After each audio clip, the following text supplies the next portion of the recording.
Welcome to Soulful Jewish Living, mindful practices for every day with me, Josh Feigelson.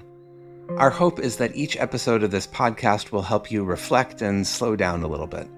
And if we're doing it right, you'll walk away with some simple practices to help you develop a little more awareness, a little greater calm, and maybe a little deeper connection to the amazing tradition we call Jewish life. I'm grateful you're here, and I hope you benefit from our time together. As I was putting the finishing touches on our sukkah last year, I did something careless. Even though I heard the voice in my head that said, "Josh, put on work gloves," I didn't. And when the voice said, "Josh, if you don't put on work gloves, you're going to get a splinter while you're moving a 2x4, I still didn't. And inevitably, as I picked up the very last 2x4 to put on top of the sukkah, I got a splinter. "Told you so," said the voice. "Piss off," said I. This splinter proved to be both pretty large and pretty deep. I couldn't pull it out with my fingers. I tried tweezers, didn't work. I soaked my hand for 10 minutes in warm water, still nothing. It didn't hurt too much, and we had a lot of other things to do in preparation for the holiday, so I decided to wait it out and let the body do its magic. It would come out eventually. That night we started Sukkot with a wonderful dinner with my cousin and her husband in our sukkah. My wife, Natalie, always does an amazing job of decorating it, and my youngest son, Toby, had also contributed his own illustrated contemporary ushpizin, or spiritual guests in the sukkah, which included his personal heroes like Golda Meir and Frida Kahlo. It was a beautiful evening. The next morning, I took some time to meditate in the sukkah, and then took out my arba minim, the palm, citron, myrtle, and willow that we shake together in the other major observance of the festival, and which we generally refer to shorthand as lulav and etrog. As I sat, I tried to bring my attention to my sense of interconnection and interdependence. With the natural world all around me, just beyond the boundary of the sukkah, and even composing its very roof. With the loved ones whose presence was evoked by all those pictures. With the trees and plants that had produced these 4 species in my hands, with the Creator who animates and connects it all. Then I said 2 blessings. The first was the blessing over the lulav, being mindful of the gift not only of all these things, but of the fact that we have this ritual through which to be aware of that gift.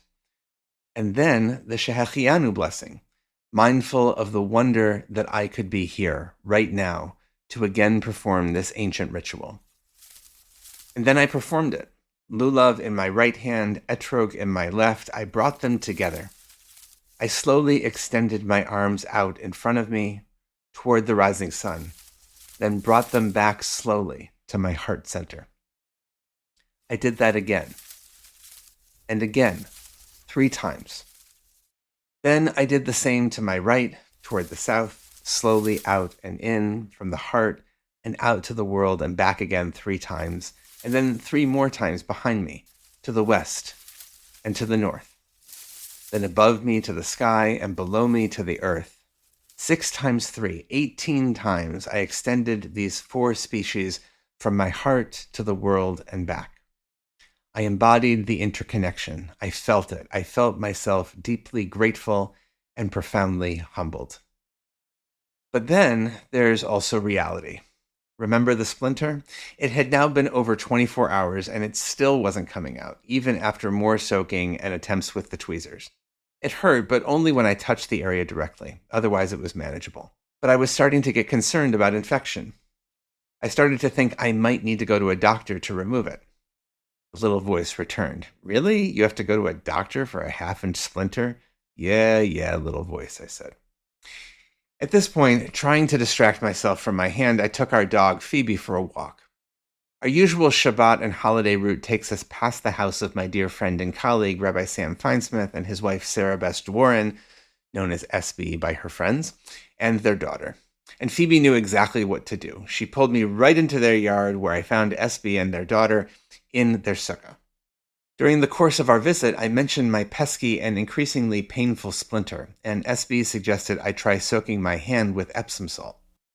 When I got home, I found some, rose petal scented, delightful, took out the bowl and soaked.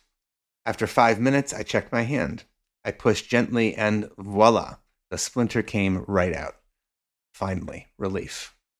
But more than relief, I had a realization in that moment.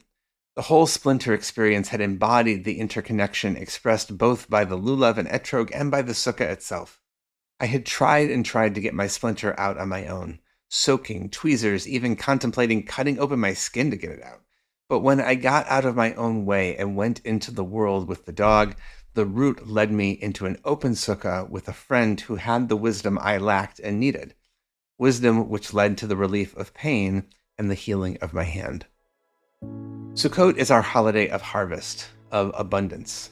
The sensations I experienced while shaking the lulav in the sukkah, interconnection, gratitude, humility, generosity, are present all the time, but so often we don't give ourselves the time to dial into them, even in the midst of all this abundance. That's why we have this holiday, to give ourselves the spaciousness of time to dwell in those midot, those aspects of our experience and character. So our practice for this week is to shake the lulav and etrog. If you have one, great. If you can't get your hands on a set, that's okay too. Just imagine yourself holding the 4 species in your hands. You may have missed it in my description earlier, but the essence of this practice is very simple. Slow down, give yourself an extra minute or two, and really be present. Take a few deep breaths before you begin. Stand holding the 4 species together in front of you, facing toward Jerusalem. If you need it, use the Compass app on your phone. Take a moment to notice the plants in your hands. Observe their beauty, their variety, their textures. Note how they feel, how they smell. If you're holding the 4 species, say the blessing. Baruch atah Adonai Eloheinu melech haolam asher kiddishanu b'mitzvotav v'tzivanu al nitilat lulav.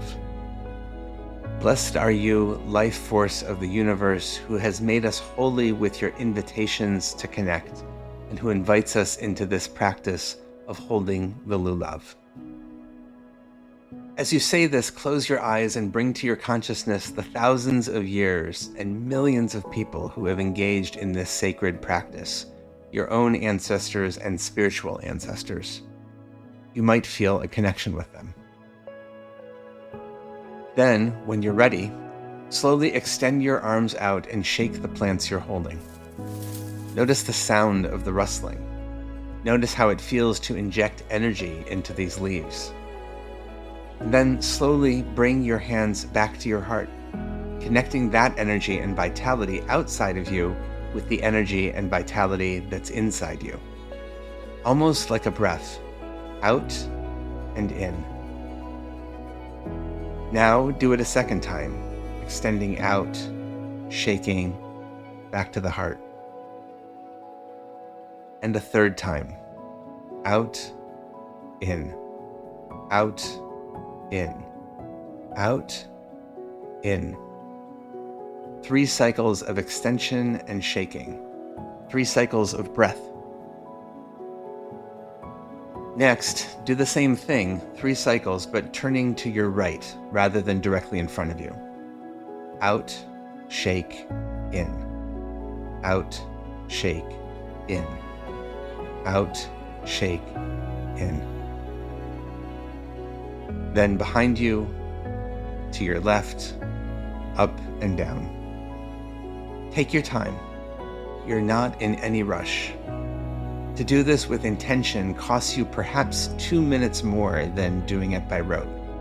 But those 2 minutes can be so enriching. Notice what you might feel. It might be a sense of connection, aliveness, embrace, you embracing the world embracing you back. It might be a sense of abundance. It might be something else. There's no right way to feel, just notice what's coming up and try to revel for a moment in this truly indigenous spiritual practice of the Jewish people.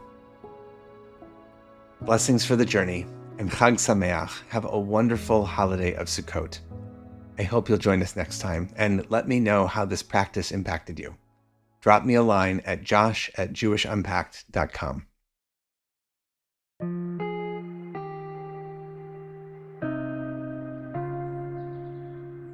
Thank you for joining us for Soulful Jewish Living, Mindful Practices for Every Day, a production of Unpacked, a division of Open Door Media, and the Institute for Jewish Spirituality.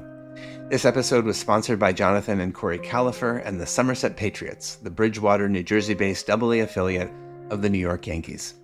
If you like this show, subscribe, give us 5 stars, and write us a review on Apple Podcasts.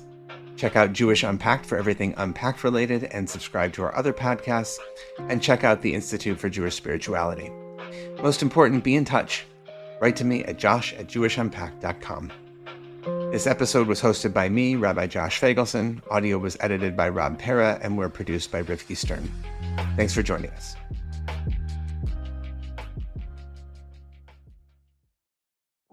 Hi, everyone. I know a lot of us are feeling overwhelmed these days, so I want to tell you about a fantastic opportunity at the Institute for Jewish Spirituality. It's our course called Awareness in Action, and it's all about applied mindfulness. Awareness in Action will help you be the best version of yourself. Calm, loving, wise, humble, courageous.